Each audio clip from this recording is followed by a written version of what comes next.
नमस्कार। राजस्थान की तमाम फटाफट खबरों में आपका स्वागत है। राजस्थान की खबरों के लिए आपसे निवेदन कि यदि आपने हमारे चैनल को सब्सक्राइब नहीं किया है तो कृपया करके आपके अपने चैनल को सब्सक्राइब करना ना भूलें। आप सब्सक्राइब करते हैं तो हमें हिम्मत होती है सही और सच्ची खबरें आप तक पहुंचाने की, वरना मीडिया किस तरह की खबरें आपको दिखा रहा है यह आप अब भली भांति जान गए हैं। तो क्या है राजस्थान की आज की बड़ी खबरें। राजस्थान पुलिस के राजकॉप ऐप पर मिली शिकायत पर क्विक रेस्पॉन्स कर मात्र 3 मिनट में युवती की मदद करने वाली एएसआई व कांस्टेबल को कमिश्नर बीजू जॉर्ज जोसेफ ने गुरुवार को प्रशस्ति पत्र देकर सम्मानित किया। जोसेफ ने दोनों के कार्य की सराहना करते हुए भविष्य में भी ऐसे ही कार्य करने की बात कही। गौरतलब है कि 2 दिन पहले ही राजकॉप ऐप पर एक युवती ने नपुंसकों के सामने उससे छेड़छाड़ की गई तो उस युवती ने नीड हेल्प के जरिए मदद मांगी थी। उक्त सूचना पर कंट्रोल रूम में तैनात एएसआई सुनीता व कांस्टेबल अशोक कुमार ने तुरंत लोकेशन ट्रेस की और मात्र 3 मिनट में मदद पहुंचा दी। मौके पर पहुंची टीम ने परेशान करने वाले उत्पाती को भी पकड़ लिया।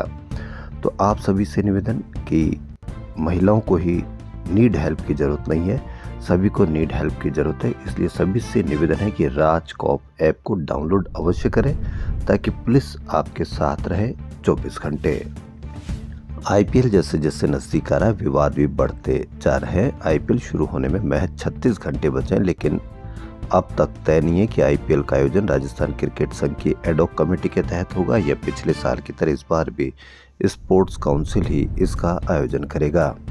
आरसी एडॉक कमेटी के कन्वीनर जयदीप बिहानी ने राजस्थान स्पोर्ट्स काउंसिल के सचिव को पत्र लिखकर 15 फरवरी से सवाई मानसिंह स्टेडियम आरसीए को उपलब्ध कराने को लिखा है। उन्होंने पत्र में लिखा है कि पूर्व निर्धारित शर्तों के अनुसार आरसी प्रति मैच 20 लाख रुपए स्पोर्ट्स काउंसिल को देने को तैयार है। बीसीसीआई से आईपीएल की तैयारियों के संबंध में मिले पत्र के बाद स्पोर्ट्स काउंसिल को यह पत्र लिखा गया है। जयपुर के शहरवासियों के लिए एक अच्छी खबर। नारायण सिंह सर्किल को नो पार्किंग और नो बस स्टॉप जोन घोषित करने की योजना बनाई जा रही है, जिससे यहां निजी बसों से दिन में कई बार लगने वाले जाम से राहत मिलेगी। यहां से दिल्ली और आगरा जाने वाली निजी बसें ट्रांसपोर्ट नगर पुलिया के पास रुकेगी। यहीं से यात्रियों को लिया और छोड़ा जाएगा। इसके लिए जमीन भी चिन्हित कर ली गई है। जमीन को नोटिफाइड करने के लिए आरटीओ प्रथम ने सार्वजनिक निर्माण विभाग की टेक्निकल टीम को फिजिबिलिटी सर्वे करने के लिए पत्र लिखा है। सर्वे रिपोर्ट सकारात्मक आई तो यहां दिल्ली और आगरा से आने जाने वाली बसों के लिए बस स्टॉप और बस स्टैंड का नोटिफिकेशन जारी कर दिया जाएगा। रोडवेज बसें ट्रांसपोर्ट नगर स्थित रोटरी सर्किल के पास बने रोडवेज बस स्टैंड से संचालित होगी। दैनिक भास्कर की बड़ी रिपोर्ट। रिपोर्टरों ने राजस्थान में सरकारी और किराए के भवनों में चल रहे पशु चिकित्सा केंद्रों को देखा। सरकार ने हर साल बजट में पशु चिकित्सालय खोलने, लेकिन 3800 से ज्यादा का खुद का भवन नहीं दिया। ये आंगनबाड़ी, पंचायत भवनों, स्कूलों और इंसानों की डिस्पेंसरी में चल रहे हैं। जी हाँ, ये बड़ी खबर। एक जगह 25 बच्चे पढ़ रहे हैं, साथ ही यहाँ भेड़ बकरियों का झुंड भी है। पशुपालक प्रकाश ने बकरी को इंजेक्शन लगवाया। सहायिका बोली बच्चों के लिए अलग व्यवस्था नहीं। खेल मैदान में पाइप लगे हैं जिनसे बीमार पशुओं को बांधा जाता है।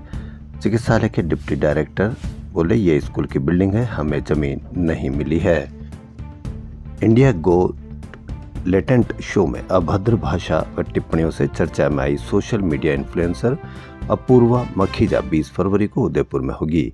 वे यहां आईफा शो के लिए सिटी पैलेस, अमराई घाट, पिछोला झील में वीडियो शूट करेगी और राजस्थान का गुणगान करती दिखेगी। विवाद होने के बाद अभी तक आईफा आयोजकों ने इनका नाम सूची में रखा हुआ है। मालूम हो अपूर्वा पर देश भर में कई जगह केस दर्ज हुए हैं। कोटा में वकीलों ने गुरुवार को अपूर्वा मखीजा, समय रैना, रणवीर अलाहाबादिया, आशीष चंचलानी पर केस किया है। आरोप है कि इन्होंने कॉमेडी के नाम पर अश्लीलता का प्रसार किया, जिसका लंबे समय तक समाज पर असर पड़ेगा। ग्राम पंचायत में कलेक्टर सरपंच को प्रशासक तो लगा सकेंगे, लेकिन हटाने के लिए पंचायती राज विभाग की अनुमति लेनी होगी। पंचायत में उप सरपंच का पद रिक्त है तो वार्ड पंच प्रशासक बन सकेगा। निवर्तमान वार्ड पंच में से कोई एक पंच प्रशासक नियुक्त होगा। ग्रामीण विकास एवं पंचायती राज विभाग ने कलेक्टर को पत्र लिखा है। अभी तक इन प्रशासकों को हटाने का अधिकार कलेक्टर के पास ही था। उत्तर पश्चिम रेलवे देश का पहला जोनल रेलवे बन गया, जहां अधिकारियों और कर्मचारियों के लिए मानसिक स्वास्थ्य और तनाव को दूर करने में लिए साइकोलॉजिस्ट नियुक्त किए जाएंगे। पहली बार जीएम अमिताभ के निर्देश पर कार्मिक विभाग द्वारा सरेंडर किए जा रहे सीनियर क्लर्क के 6 पदों पर सभी साइकोलॉजिस्ट को संविदा पर नियुक्त करने के लिए अधिसूचना जारी की है। बॉलीवुड के सबसे बड़े अवार्ड शो आईफा 2025 में इस बार कुछ अलग और खास होने जा रहा है। इस इवेंट को सस्टेनेबल बनाने के लिए पूरी तरह से सोलर एनर्जी पर ऑपरेट किया जाएगा। Lighting, camera, sound, stage setup सब कुछ सोलर पावर से चलेगा। नोवोटेल जयपुर कन्वेंशन सेंटर और जेईसीसी 2.5 मेगावाट के सोलर प्लांट के जरिए इस पूरे इवेंट को एनवायरमेंटल फ्रेंडली बनाने की तैयारी कर रहे हैं। इसके साथ ही आईफा ने जयपुर की चैलेंज फॉर ग्रीन कंपनी के साथ टाई अप किया है, जिसके तहत आईफा ग्रीन चैलेंज नाम अभियान चलाया जाएगा। हर उस व्यक्ति के नाम जयपुर और आसपास के इलाकों में एक पेड़ लगाया जाएगा जो इस अवार्ड नाइट का हिस्सा बनेंगे, चाहे वो सेलिब्रिटी हो, मेहमान हो या टिकट खरीद कर आने वाला दर्शक। इस बार आईफा सिर्फ ग्लैमर और अवार्ड तक सीमित नहीं रहेगा, बल्कि एक पर्यावरण फ्रेंडली विरासत भी तैयार करेगा। इसके तहत जयपुर में एक आईफा गार्डन बनेगा, जहां पिछले 24 सालों में आईफा अवार्ड जीत चुके कलाकारों के नाम पौधे लगाए जाएंगे। हर पौधे के साथ उस कलाकार का नाम और उसका अवार्ड कैटेगरी भी लिखी जाएगी। जयपुर में गार्डन कहां बनेगा, इसका खुलासा 8 व 9 मार्च को सीतापुरा में होने वाले आईफा 2025 अवार्ड के मंच से किया जाएगा। फार्मासिस्ट भर्ती के अभ्यर्थियों ने गुरुवार को झालाना स्थित सीफू के बाहर धरना प्रदर्शन किया और अंतिम चयन सूची जारी करने की मांग की। सीफू ने इस भर्ती के साथ अन्य भर्तियां भी निकाली थी, इनमें नियुक्ति हो गई, लेकिन फार्मासिस्ट भर्ती में अभी तक भी अंतिम चयन सूची जारी नहीं हुई है। इससे अभ्यर्थियों में आक्रोश है। राजस्थान फार्मासिस्ट एसोसिएशन के प्रदेश अध्यक्ष डॉक्टर प्रवीण कुमार सेन एवं संरक्षक दीपक छंगानी ने बताया कि 13 साल से राज्य के फार्मासिस्ट इस भर्ती के पूरा होने का इंतजार कर रहे हैं। भर्ती की अंतिम सूची जारी करने को लेकर अफसर लगातार तारीख पर तारीख दे रहे हैं, लेकिन सूची जारी नहीं कर रहे। इससे प्रदेश के फार्मासिस्टों में रोष है। सरकारी अस्पतालों में फार्मासिस्ट के पद खाली चल रहे हैं। इससे निःशुल्क दवाई योजना के संचालन में और लोगों को दवाइयां मिलने में परेशानी हो रही है। इसके बावजूद चिकित्सा विभाग के अफसर भर्ती को अटकाए हुए हैं। प्रदर्शन के बाद फार्मासिस्टों के प्रतिनिधिमंडल ने सीफू के अधिकारियों के साथ वार्ता की, जिसमें उन्हें 28 फरवरी तक अंतिम चयन सूची जारी करने का आश्वासन दिया गया। इसके बाद उन्होंने धरना खत्म कर दिया। कांग्रेस सरकार द्वारा लगाए गए युवा मित्रों को वर्तमान सरकार ने हटा दिया था। पिछले 1 साल से बेरोजगार युवा मित्रों ने एक बार फिर रोजगार की मांग उठाई है। युवा मित्र संघर्ष समिति के प्रदेश अध्यक्ष संजय मीणा इगवा का कहना है कि कई सांसदों, विधायकों, प्रधानों, सरपंचों, पार्षदों, मंडल अध्यक्षों ने सरकार को पत्र लिखकर युवा मित्रों को अटल प्रेरक भर्ती में समायोजित करने की मांग की है। सरकार को बजट में इसकी घोषणा करनी चाहिए। ऐसा होने से युवा मित्रों के परिवारों का भी पालन पोषण हो सकेगा।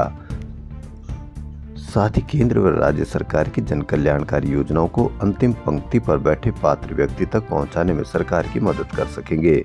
वे 1 साल से अधिक समय से बेरोजगार बैठे हैं। कई बार आंदोलन भी किया, लेकिन सरकार ने अभी तक उनको रोजगार की व्यवस्था नहीं की है।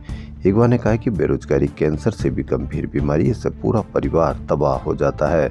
रोजगार देकर हमारी इस बीमारी का इलाज सरकार ही कर सकती है। हमें उम्मीद है कि सरकार हमारे परिवारों के प्रति दयालुता का भाव दिखाते हुए आने वाले बजट में उनके रोजगार की व्यवस्था करेगी।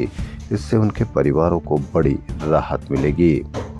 राजस्थान माध्यमिक शिक्षा बोर्ड में ड्यूटी करने वाले कार्मिकों को बगैर आईडी के प्रवेश नहीं दिया जाएगा।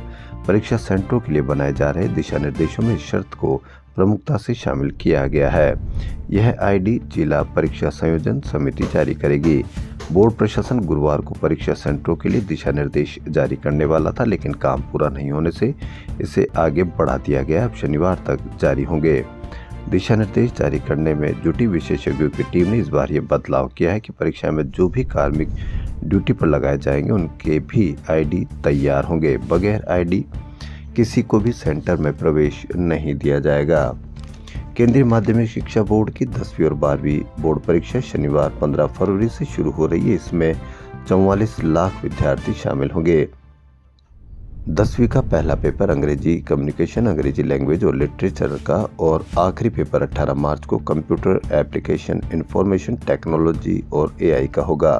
12वीं कक्षा का पहला पेपर एंटरप्रेन्योरशिप और आखिरी पेपर 4 अप्रैल को साइकोलॉजी का होगा। परीक्षा सुबह 10:30 बजे से शुरू होगी। परीक्षार्थियों को 10 बजे तक सेंटर पर पहुंचना होगा। किसी भी परीक्षार्थी को सुबह 10 बजे के बाद परीक्षा सेंटर में प्रवेश नहीं दिया जाएगा। परीक्षार्थियों को स्कूल यूनिफॉर्म पहनकर ही आना होगा। अपने साथ सीबीएसई द्वारा जारी प्रवेश पत्र के अलावा स्कूल पहचान पत्र और सिर्फ स्वीकृत स्टेशनरी सामान ही लाना होगा। राजस्थान कर्मचारी चयन बोर्ड की ओर से हो रही पशुधन सहायक भर्ती में 499 पदों की बढ़ोतरी हुई है। पदों की संख्या बढ़कर अब 2540 हो गई है। पहले 2041 पद थे। ये जानकारी बोर्ड के अध्यक्ष आलोक राजनीति। उन्होंने कहा कि जल्दी संशोधित विज्ञप्ति जारी कर दी जाएगी। उधर राजस्थान बेरोजगार यूनियन के संयोजक रविंद्र चौधरी का कहना है कि पशु परिचर भर्ती में भी पद बढ़ाए जाने चाहिए, क्योंकि पिछले दिनों पशु परिचर के बढ़े हुए पदों पर सरकार ने स्वीकृति जारी की गई थी। बढ़ाए गए पदों को पशु परिचर भर्ती में शामिल किया जाए, इसको लेकर हमने पशुपालन मंत्री को ज्ञापन भी सौंपा है। राज्य सरकार ने पेपर लीक जैसे मामले रोकने और भर्ती परीक्षाओं की मॉनिटरिंग आसान करने के लिए समान पात्रता परीक्षा यानी सीईटी का प्रावधान लागू किया था, लेकिन इस बार सीईटी 2024 की स्नातक में 11 लाख अभ्यर्थियों में से 8 लाख अभ्यर्थियों ने पात्रता प्राप्त कर ली। इतनी बड़ी संख्या में अभ्यर्थियों के पात्रता प्राप्त करने से इसके आयोजन के उद्देश्य पर ही सवाल खड़े हो गए। राजस्थान कर्मचारी चयन बोर्ड ने भी ये नहीं सोचा था कि इतनी बड़ी संख्या में अभ्यर्थियों को पात्रता मिल जाएगी। अब सीईटी सीनियर सेकेंडरी का रिजल्ट आने के बाद भी इसी तरह की स्थिति रहने के आसार है। इसको देखते हुए एक बार फिर से सीईटी की पात्रता नियमों में बदलाव की कवायद प्रारंभ हो गई है। इसमें नेगेटिव मार्किंग लागू करने, रीट की तर्ज पर 60% अंक प्राप्त करने पर पात्रता देने सहित कई विकल्पों पर विचार किया जा रहा है। बोर्ड का मानना है कि नियमों में शिथिलता से इतनी बड़ी संख्या में अभ्यर्थियों को पात्रता मिल गई। इससे सीईटी के आयोजन का मकसद पूरा होता नहीं दिख रहा है। इस कारण नियमों में बदलाव की जरूरत है। बोर्ड ने इसको लेकर कार्मिक विभाग को कुछ सुझाव भेजे हैं ताकि पात्रता प्राप्त करने वाले अभ्यर्थियों की संख्या कम रहे। संख्या कम होना किस तरह से फायदेमंद हो सकता है, किस तरह से उचित है, यह आप भली भांति कमेंट करके बताएं, क्योंकि यदि संख्या अधिक है तो इससे अच्छा और क्या हो सकता है। कम संख्या रहने से किसका उद्देश्य पूरा होगा या क्या उद्देश्य पूरा होगा, इसके लिए आप अवश्य कमेंट करके बताएं। मंत्री की फोन टैपिंग को लेकर विधानसभा में कांग्रेस द्वारा 2 दिन गतिरोध के बाद भी सीएम पर जवाब नहीं देने का आरोप लगाते हुए पूर्व सीएम अशोक गहलोत ने सरकार को घेरा है। गुरुवार को पीसीसी में कार्यक्रम के बाद गहलोत ने कहा कि जब मेरी सरकार में फोन टैपिंग का मामला आया था तो मैंने सदन के नेता के तौर पर जवाब दिया था। मैं आधिकारिक बयान दिया था कि न किसी सांसद, विधायक या मंत्री का फोन टेप किया गया, न कर रहे और न आगे भी कभी करेंगे। यही भाव सदन के नेता के नाते सीएम भजनलाल के मन में क्यों नहीं आया। अब जब मंत्री किरोड़ी लाल मीणा ने फोन टैपिंग का आरोप लगाया तो मुख्यमंत्री के नाते भजनलाल शर्मा इसका जवाब दे देते तो इतनी बात ही नहीं बढ़ती। वहीं पीसीसी चीफ गोविंद सिंह डोटासरा ने सरकार पर फोन टैपिंग के तथ्य छिपाने का आरोप लगाया। डोटासरा ने कहा कि 2 दिन गतिरोध के बाद सदन में सीएम ने 2 घंटे भाषण दिया, लेकिन फोन टैपिंग पर एक शब्द नहीं बोला। यदि किरोड़ी लाल का फोन टैपिंग का आरोप गलत था तो सीएम ने इसका सदन में खंडन क्यों नहीं किया।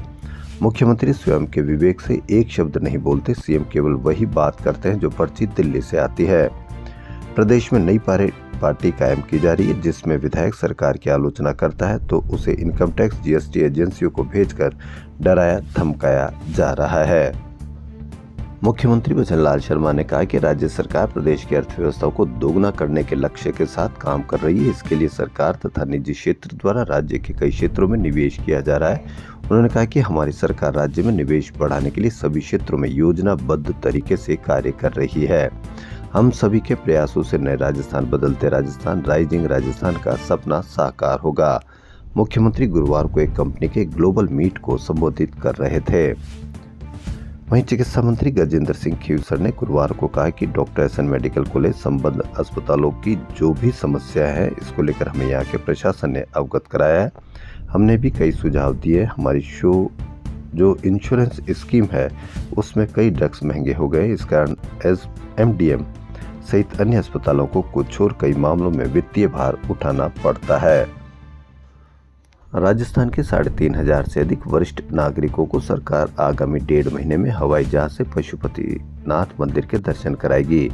इसके लिए फ्लाइट की संख्या बढ़ानी पड़े तो वह भी बढ़ाई जा सकेगी। वरिष्ठ नागरिक तीर्थ यात्रा योजना के तहत एक साल में 6,000 नागरिकों को यात्रा करवाने का प्रावधान है।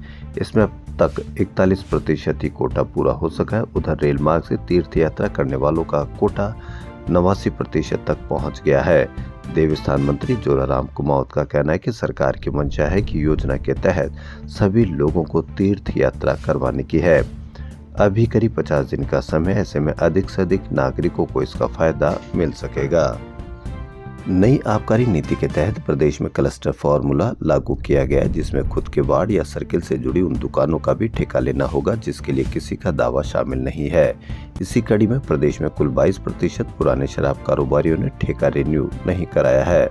उधर प्रदेश में 11 ऐसे जिले हैं जिनमें ये आंकड़ा 75% से भी कम है। उधर राजधानी जयपुर शहर में 78.84% पुरानी शराब की दुकानें रिन्यू हुई है।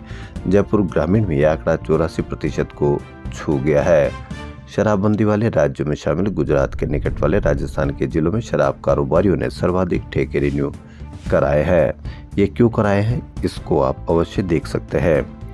राजस्थान सरकार ने गैर आरएस सेवा के उन 20 अफसरों की स्क्रूटनी के बाद लिस्ट फाइनल कर ली है, जिनमें से 4 अफसरों को IAS बनाया जाएगा। दो नाम लेखा, परिवहन, सहकारिता, कृषि, सांख्यिकी एवं PhD सेवा से है। राजस्थान सरकार की ओर से गंगापुर सिटी जिले को 28 दिसंबर 2024 को नोटिफिकेशन के जरिए रद्द करने को लेकर स्थानीय विधायक रामकेश मीणा सहित अन्य द्वारा हाईकोर्ट में दायर PIL पर गुरुवार को चीफ जस्टिस और जस्टिस उमा शंकर व्यास की खंडपीठ में सुनवाई होनी थी, लेकिन नंबर नहीं आने के कारण सुनवाई टल गई। गुरुवार को ये मामला न्यायालय में 168 नंबर पर सूचीबद्ध था, लेकिन नंबर नहीं आने के कारण सुनवाई नहीं हो सकी। सुनवाई की आगामी तारीख सेक्शन से सोमवार तक क्लियर हो जाएगी। यथासंभव 2 सप्ताह बाद मामला सूचीबद्ध होगा।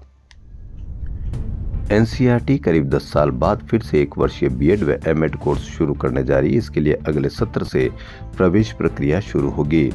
इस कोर्स के शुरू होने से देश भर में 10 लाख से अधिक स्टूडेंट को फायदा होगा। यह जानकारी भुवनेश्वर रीजनल कॉलेज के प्रिंसिपल डॉक्टर प्रकाश चंद्र अग्रवाल ने दैनिक भास्कर से बातचीत में कही। वे एक संगोष्ठी में भाग लेने अजमेर आए थे। डॉक्टर अग्रवाल ने बताया कि लगभग 10 साल पहले भी ये दोनों ही कोर्स 1-1 साल के होते थे, फिर दोनों कोर्सों को 2 वर्षीय कर दिया गया था।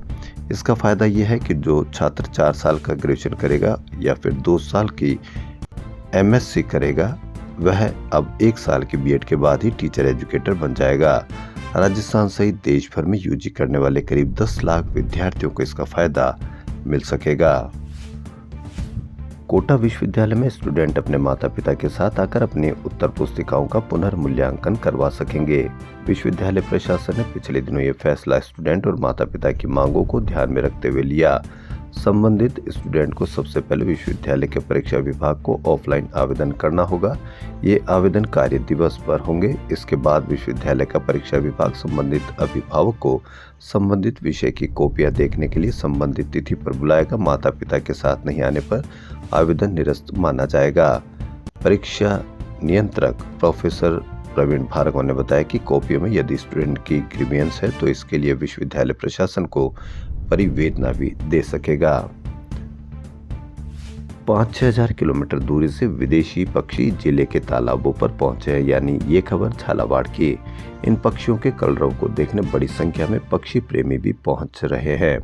अकेले बड़बेला तालाब पर ही 3000 से अधिक पक्षी दिखाई दिए। यहाँ सुरखाब, चकवा, चकवी सहित अन्य कई तरह के पक्षी यहाँ तालाबों पर अटखेलियां करते हुए दिखाई देते हैं।